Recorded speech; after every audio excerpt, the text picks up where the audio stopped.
Hi everybody, so today we are doing a Parmesan cream pasta that actually I paired with my crab stuffed shrimp the other day. All right, so in your pan, you are going to add in about a tablespoon of all-purpose flour, and then we're going to put a tablespoon of liquid butter or butter that I melted. You can use solid butter, it doesn't really matter. I could not find my whisk, so I just used a spoon to kind of dissipate the flour and mix it in with the melted butter. I just turned my pan on so it wasn't hot when I started because I wanted to make sure that all the lumps kind of were out before the pan started getting hot. So we are making a blonde roux here, and when it starts looking like sand, it is ready, and we can go ahead and add in a cup and a half of heavy cream. I picked up this heavy cream at Kroger. It is really a nice heavy cream, and I've actually been using it for a second because it's such a nice heavy cream. All right, so we're just gonna mix all that in together, and like I said, the heat is on now. It's on about medium. We don't want it too high because we don't want to scald our cream. We're gonna put in about a teaspoon of nutmeg into our mixture, and we're going to mix that in as well, and we're going to start to allow those things to kind of like just get together and marry and be happy on medium. All right, so now I'm going to put a little crushed red pepper because I like my pasta a little spicy, or at least my pasta for this dish, because I was pairing it with the shrimp. If you don't like the heat, you don't have to put it in there.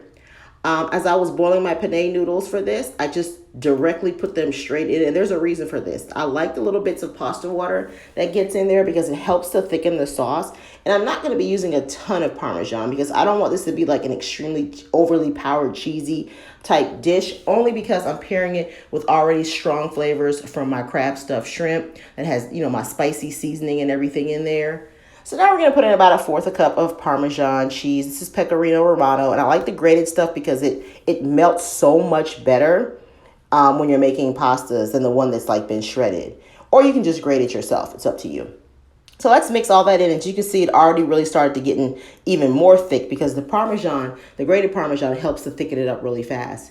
Now I'm going to put a pinch of brown sugar. You don't have to do this, but I just find that a pinch of brown sugar takes out any bitterness or sourness that could come from your cheese or whatever when you're making your dish.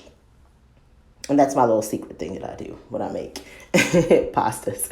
So we're going to put about 2 tablespoons of butter, and we're going to turn the heat off. I just think butter just kind of smooths out the dish, right before you plate it. I mean, if you agree with me, drop it in the comments. Let me know if you'd like to do that as well. So we're all done. We're going to put a little dry parsley on here. You can use fresh if that's what you have on hand. And we're going to go ahead and plate this up on our dish. And on this dish, once we finish plating it, I'm going to put my crab stuffed shrimp on there.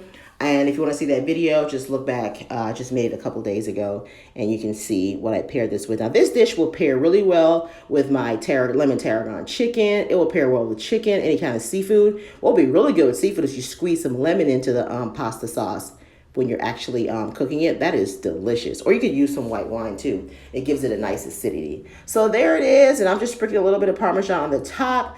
And like I said, I'm going to make it work with my crab stuffed shrimp. There that is. Thank you guys for watching once again. Another quick video from Chef Holly. Have a good day and enjoy this dish. Bye-bye.